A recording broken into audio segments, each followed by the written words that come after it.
Breaking news from South Florida, a massive gas explosion shattering parts of a shopping center, leaving at least 21 people injured. Right now, firefighters are still searching for possibly more victims.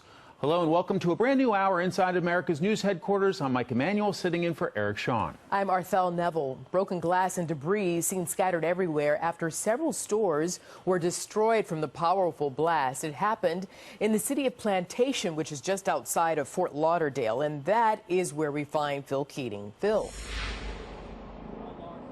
Hi, Arthel. About 100 yards behind me is what appears to be the epicenter of the explosion. Still not officially confirmed by the fire investigators as a natural gas pipe explosion, but it certainly, by all appearances, seems to be. Take a look at the parking lot here. Again, 100 yards in all directions around this area, littered with debris, shrapnel from buildings, broken glass, walls, rooftops, and then off in the distance, that red structure that appears to be where a pizza restaurant was that had been not open for the past year.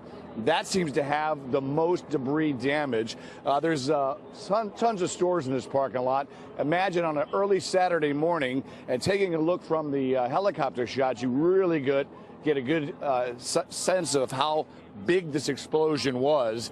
But there's like an LA Fitness next door. There's a couple of banks. There's multiple restaurants and clothing stores and department stores.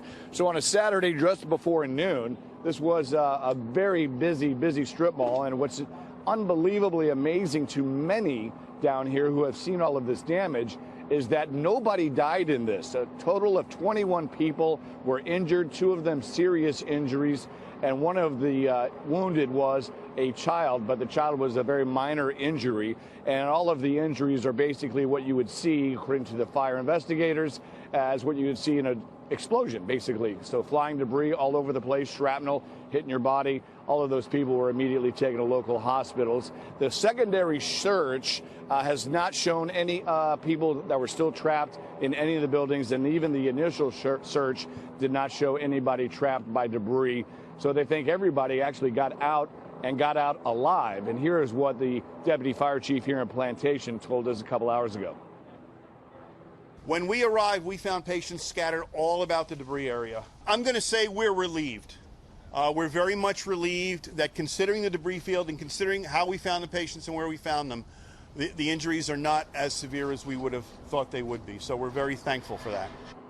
So there's a very large number of firefighters and police officers from all over Broward County, as well as Miami-Dade County, here on the scene. It's still closed off to the public. It is an active investigative scene. They're not calling it a crime scene. However, just in case it was not a natural gas explosion and something more criminal, which they have not determined, alcohol, tobacco, and firearms is also on the scene, as well as the state of Florida fire marshal. So a lot of questions still unanswered as to the specific cause of this explosion, what triggered it, whether it was malicious or whether it was just a bad accident in an abandoned fire or pizza place on the scene behind me. But all of the businesses are closed down. They will remain closed all weekend. All of the electricity is shut down. All of the natural gas pipelines have been secured. And again, it's not good for people who live out here in western Broward County, because this is a major artery, University Drive, on which this strip mall is located. But everyone very relieved and thankful that nobody died. From what witnesses told me, they thought it was a bomb. They were scared. Arthel? I can only imagine, and you're right. Thank goodness no one was hurt.